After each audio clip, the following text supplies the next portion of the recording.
देश में काफी लंबे समय से जातिगत जनसंख्या की मांग चलती आ रही थी, जिसके चलते आम जनमानस से लेकर तमाम राजनीतिक पार्टियां बहस करती हुई नजर आती रहती हैं। समूचे देश में समय समय पर जातिगत जनसंख्या को लेकर लोग अपनी अपनी आपत्ति दर्ज कराते रहे हैं। कई मौकों पर बीजेपी को भी इस मामले में विपक्षी पार्टियों के द्वारा घेरने का प्रयास किया गया। संसद भवन से लेकर सुप्रीम कोर्ट तक में कई बार इस मुद्दे को ले जाया गया, लेकिन हर तरफ से भारत सरकार ने जातिगत आंकड़ों को उजागर करने की अपने स्तर पर दलील दी।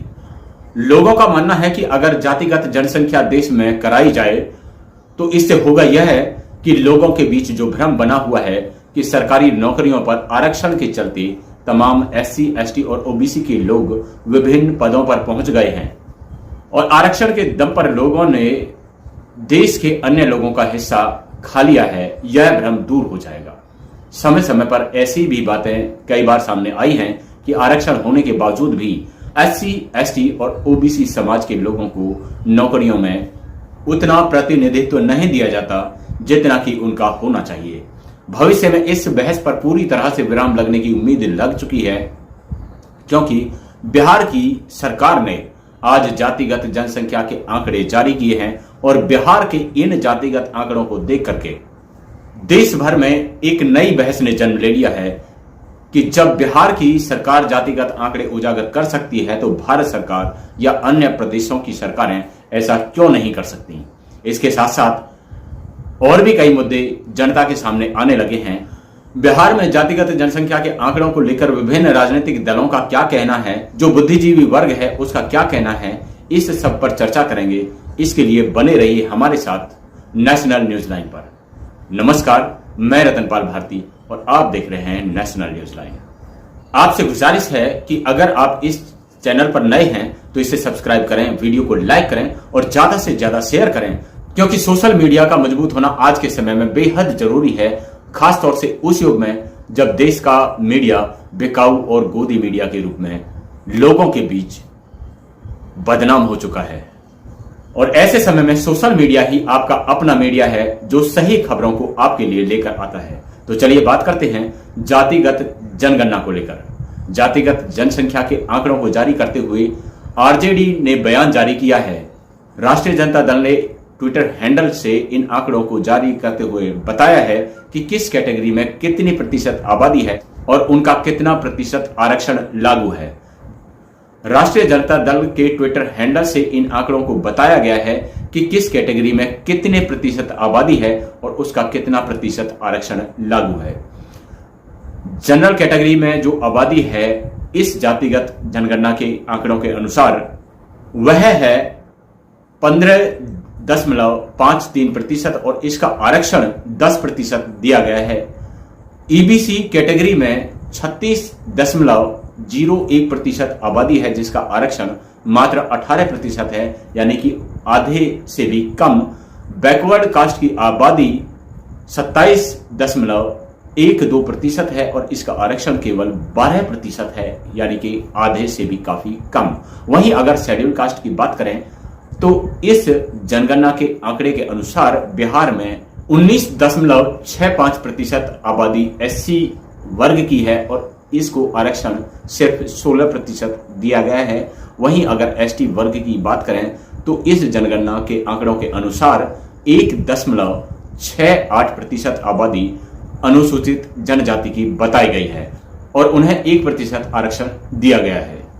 राष्ट्रीय जनता दल के द्वारा इन आंकड़ों को प्रसारित करने के साथ साथ ट्विटर एक्स पर बिहार के पूर्व मुख्यमंत्री और पूर्व रेल मंत्री लालू प्रसाद यादव, जो आरजेडी के प्रमुख हैं, उनका बयान भी आया है। उसमें उन्होंने कहा है कि सरकार को अब सुनिश्चित करना चाहिए कि जिसकी जितनी संख्या है उसकी उतनी हिस्सेदारी हो। हमारा मानना है कि राज्य के संसाधनों पर न्याय संगत अधिकार सभी वर्गों का हो। केंद्र में 2024 में जब हमारी सरकार बनेगी तब पूरे देश में जातिगत जनगणना करवाएंगे। इसी के साथ साथ हम पार्टी के राष्ट्रीय अध्यक्ष और बिहार के पूर्व मुख्यमंत्री जीतन राम मांझी का भी बयान आया है। उन्होंने अपने बयान में कहा है कि बिहार में जाति आधारित जनगणना की रिपोर्ट आ चुकी है। सूबे में एससी, एसटी, ओबीसी और बीसी की आबादी बहुत है, पर उनके साथ हकमारी की जा रही है। मैं माननीय नीतीश कुमार जी से आग्रह करता हूं कि राज्य में आबादी के प्रतिशत के हिसाब से सरकारी नौकरी स्थानीय निकायों में आरक्षण लागू करें, वही न्याय संगत होगा। इसी के साथ साथ उन्होंने बिहार सरकार को जाति आधारित जनगणना आंकड़ा भी ट्विटर पर शेयर किया है। वरिष्ठ पत्रकार दिलीप मंडल साहब का इस विषय में क्या कहना है, उसे आगे उस पर बात करते हैं। बिहार में 63% पिछड़े सिर्फ 27% आरक्षण में ठूंस दिए गए हैं। यह जुल्म है, अत्याचार है। पिछड़ा और अति पिछड़ा दोनों का आरक्षण 10% बढ़ा देना चाहिए और ईडब्ल्यूएस को खत्म कर देना चाहिए, वह बेकार है। वहीं भानुनंद लिखते हैं, लंबे विरोध के बाद बिहार में जातिगत जनगणना कराई गई थी। बिहार सरकार ने आज जाति आधारित जनगणना के आंकड़े जारी कर दिए हैं। बिहार में जातिगत जनगणना के आंकड़े हैं: सामान्य 15.52%, पिछड़ा वर्ग 36.01%, ओबीसी 27.12%, अनुसूचित जाति 19.65% और अनुसूचित जनजाति 1.68%। गौर करने वाली बात यह है कि ब्राह्मण सिर्फ 3.68% है और बिहार में इनकी पोल खुल गई है। इनकी जनसंख्या सिर्फ मुट्ठी भर है और कब्जा देश के प्रमुख संसाधनों पर लगभग 90% किए हुए हैं।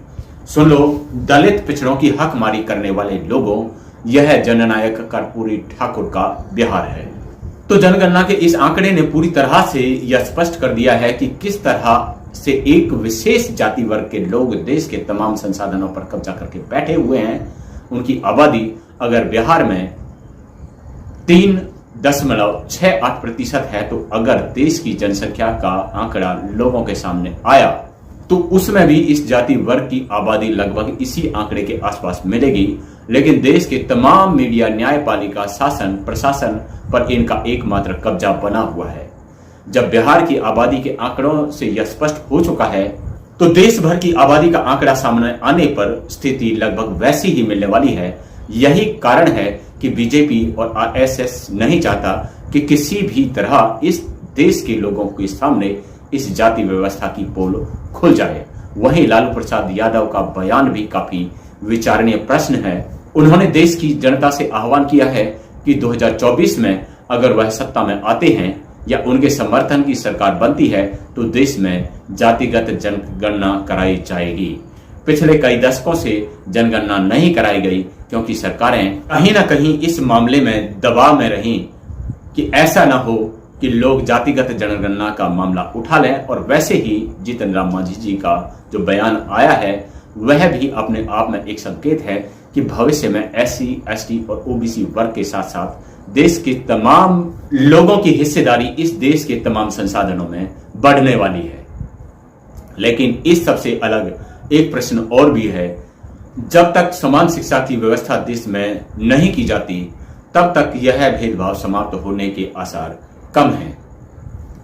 इसलिए सरकारों को चाहिए कि जो भी लोग सरकार से किसी भी तरह फायदा ले रहे हैं, जैसे कि सरकारी नौकरी में हो या शासन प्रशासन के अंतर्गत उन्हें सैलरी मिलती हो, तो उनके बच्चों को जब तक सरकारी स्कूलों में पढ़ने के लिए नहीं भेजा जाएगा तब तक SC, ST और OBC के बच्चों को सरकारी स्कूलों में अच्छी शिक्षा उपलब्ध हो पाएगी, इस बात की गारंटी नहीं है।